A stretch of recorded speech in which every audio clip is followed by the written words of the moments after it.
The first group that I was part of, we called ourselves the Jedis. It was before they had made another Star Wars movie, so we thought we could get away with it.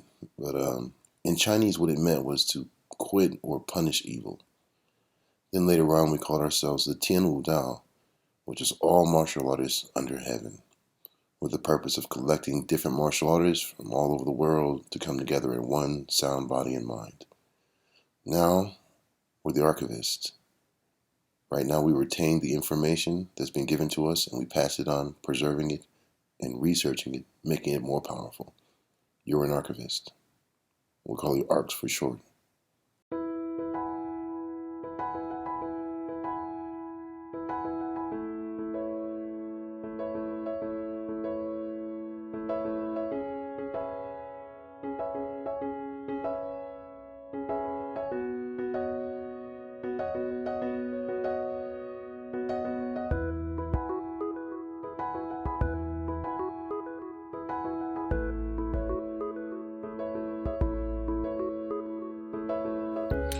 The movement twice is just like it sounds. Basically, it's two attacks when using hammer fist. So first I use the spear hand, grab, and pull that target in. And it's a lower strike, so it's going to strike on the kidney on the one side, then the heart.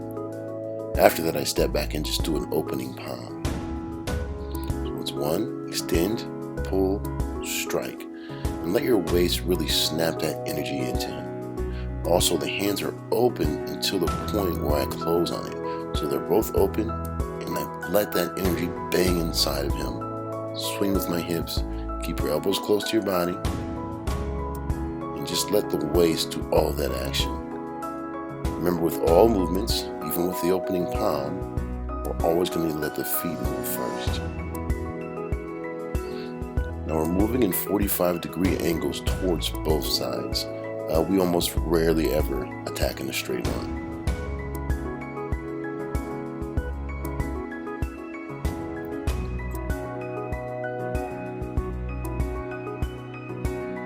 Make sure that your feet, hands, and knees are all aligned in the same direction.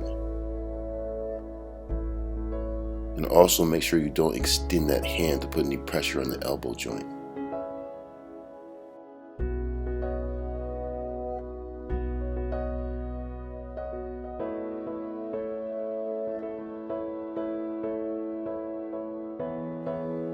You should be able to feel your circular movements now moving as they generate all through the hips. Everything's a circle, so the hammer circles around and the spear hand circles around.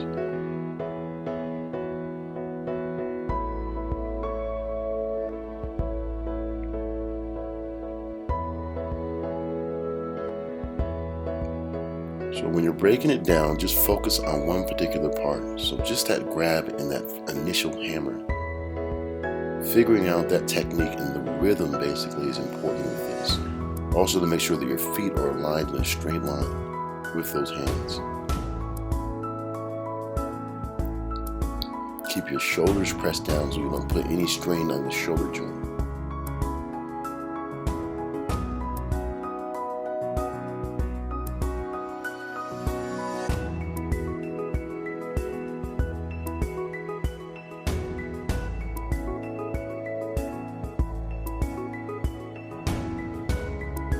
You can practice this move lower to gain more power, but at first start high so you can make sure you don't feel any discomfort in the joints. The movement can be done forwards or backwards.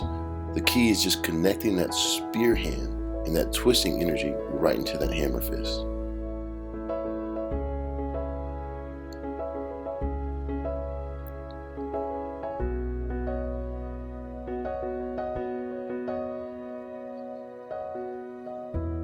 Remember, if you ever want to strike faster, it's the legs that have to move faster, not the hands.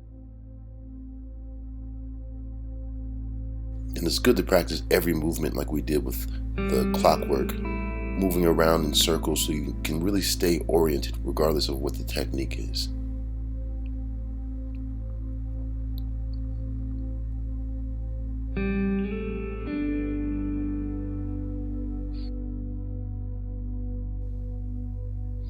Let's take a look at the counter.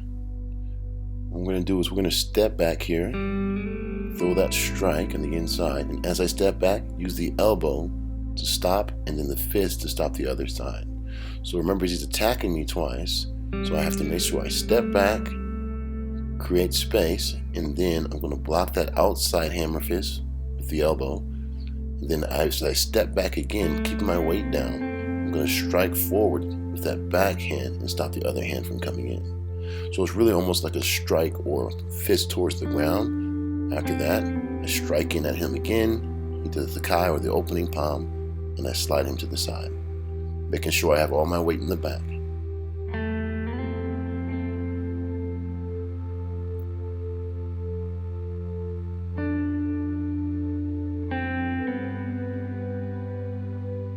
It's very important to practice the counters, not just for countering a person doing these attacks, but you can use them against any energy that's coming in that particular direction. In this particular counter, I've used a lot against low kicks, because that elbow, as you step back, it clears the leg and jams them down.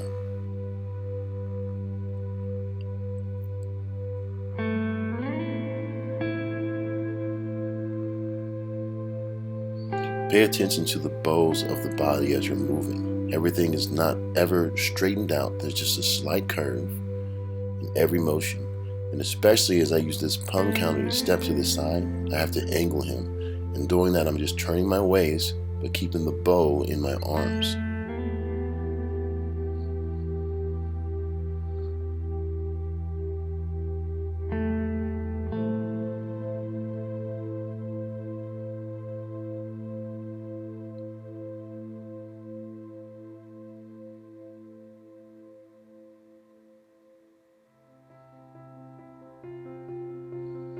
With every movement, just make sure that you can kind of relax into it. You shouldn't feel like you have to strain it or swing it.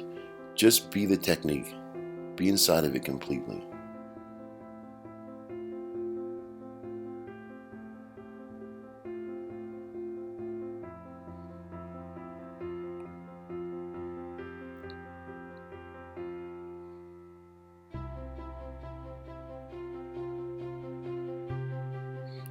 All this is great practice for foot dexterity.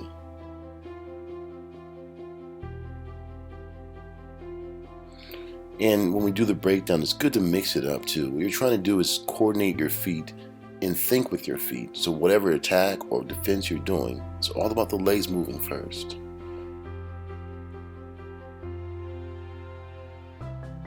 So just isolate some of those movements. That very first movement is kind of tricky to figure out, but basically the leg evades as the elbows deliver. And you can just put those movements on repeat until your body really gets a feel of it.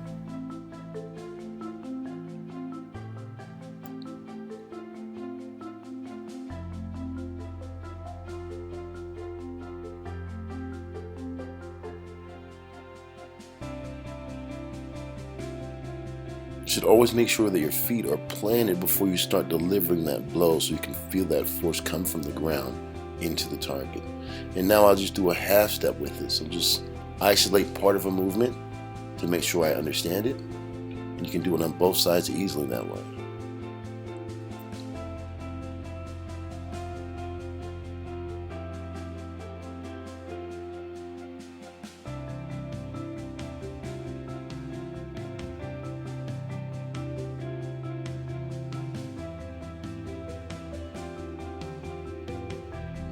These are great aerobic exercises you can do at the house.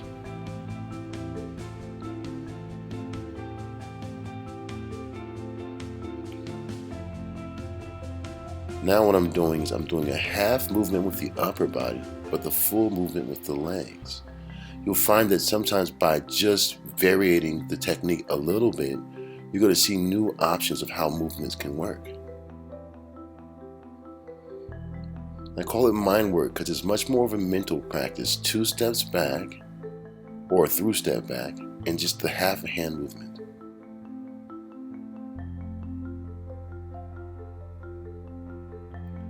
And you see how much everything changes just by elongating those hands or adding an extra step.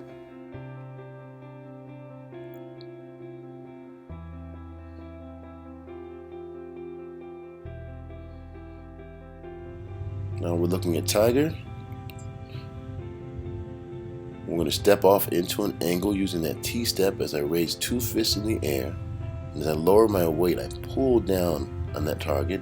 And once again, repeat that circular motion in my chest and pull down again. So I'm going upwards, circle through the body, pulling down, keep the back straight as the hands pull down, and then circle inside myself once more. So turn those palms towards yourself, and then when you come down, they go outward, and then you repeat that same motion. Make sure you have that twist because that is how you get release from a grab.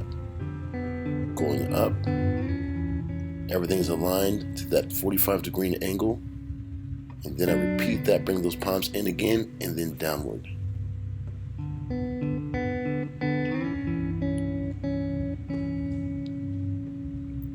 Make sure the back leg comes with that front leg.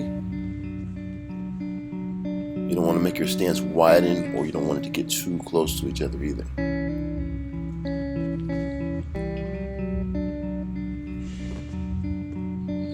And you don't have to do this hard at first, because at first you want to make sure your back is in the right position. If you lean down too much or put pressure on the knees, you can create a lot of discomfort for yourself. So just kind of relax and feel that circle moving through you, light stepping, deeper stance.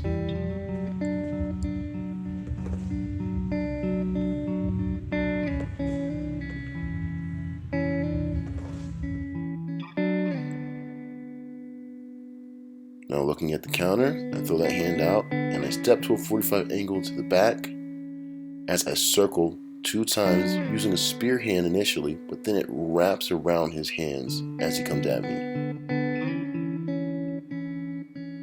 So straight forward, 45-degree angle, and then once again. It's important to learn how to utilize a retreating step in a 45-degree angle as your hand is doing a swirling motion.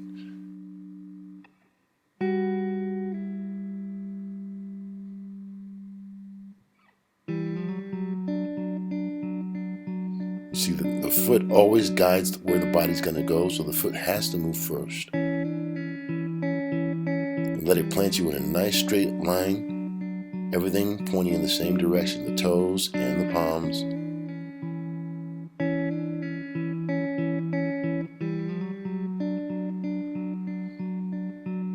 So even though we're moving in an angle, it's important to make sure that your body is straight aligned with where your opponent would be at.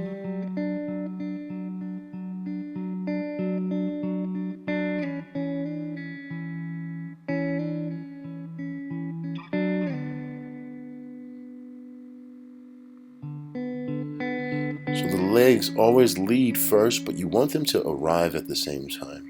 You want the hands and the feet to kind of find their position at the exact same time.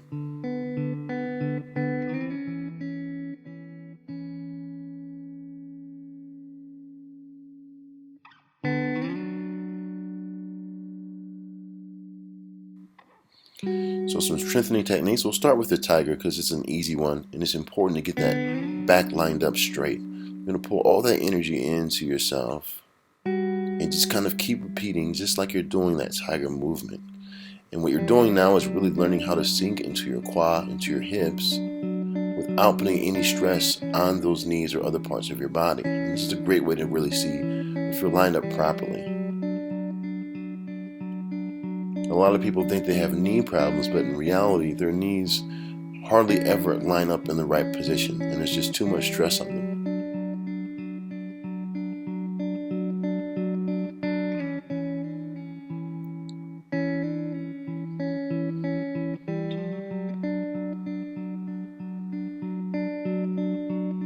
Now we're going to do it with twice, and all I'm doing is I wrap the band around my back, and I can really just practice stepping slowly and extending that hand. This will help my shoulders line in the right position. That way I can make sure, because if you feel a tweak in your shoulder anywhere, that means you're not pressing them down enough. So these kind of weight resistant bands are perfect to practice certain techniques.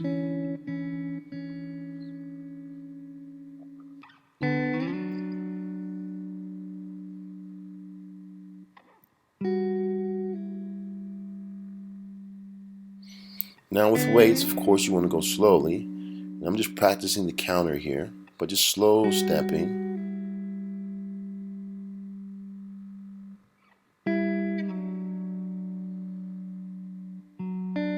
You never want to be swinging or doing anything quickly when you're doing weights. It's just a good way to injure yourself.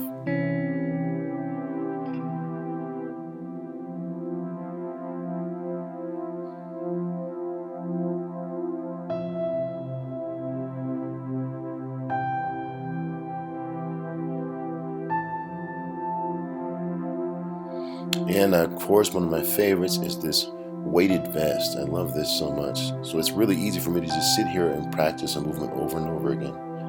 And I'm doing that counter for tiger. And I just do a single movement. I can really practice that swirl and make sure my legs are getting the work that's necessary. In Bagua, it's so important to have our legs strengthening all the time because every movement begins and ends with the legs.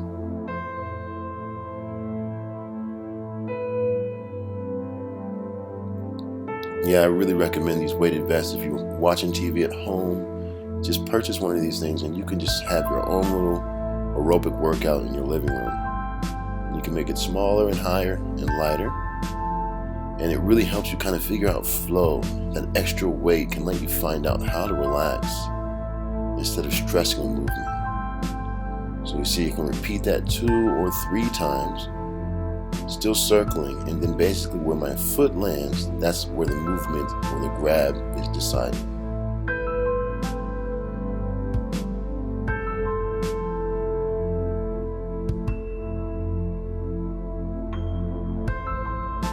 So let's look at this multi-step. It's going to be important for later on, but this is the backwards multi-step or reverse multi-step. I do 1, then I step in that other angle, 2, 3, 4, 5, and I turn again, 1, and step in the other angle, 3, 4, 5, 1, 2, 3, 4, 5. So you're basically leading your opponent away, or you're retreating away from that energy. Always moving in 45-degree angles, going backwards. 1, 2, 3, 4, 5. And just like the forward multi-step, you can do 5 steps, you can do 3 steps, you can do 7 steps. But make sure on that 1, that is where that hand is turning and twisting and pushing in the other direction on 2.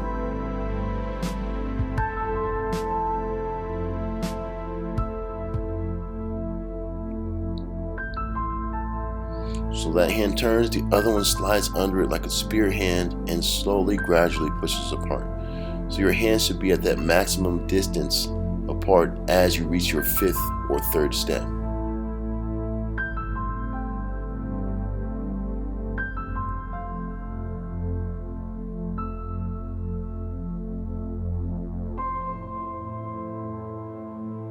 Watch it from the side.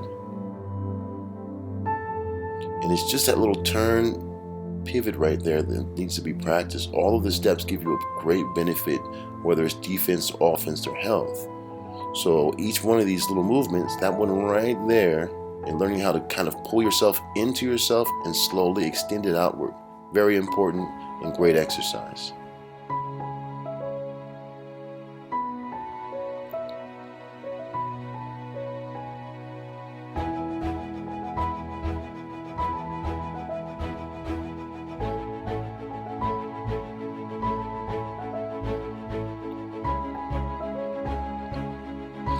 Now we're just going to do the single step. I'm not sure if we've reviewed this or not, but it's a lot easier. It's just a spear hand. So I step back, point to that direction, raise the leg, and extend it all the way out. There's so many videos. Sometimes it's good to just do a nice review. And I'm sure you've seen this before, but just to be sure, we're just swaying from one side, but we stay on that white line. So my foot goes back, and I point in that direction, and then I come back to that white line, and point in the other direction. So you always want to recenter yourself, whether you're dealing with an opponent or not, just to make sure you have center control.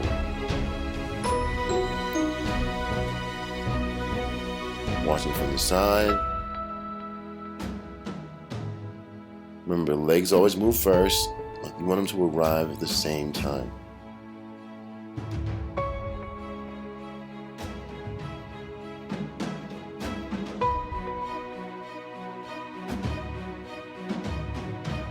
Alright, this is kind of a lot to chew on, I know, but we need to make sure we're getting as much practice in as possible. So we'll see you next time. Good work this time. And practice and stay safe. God bless.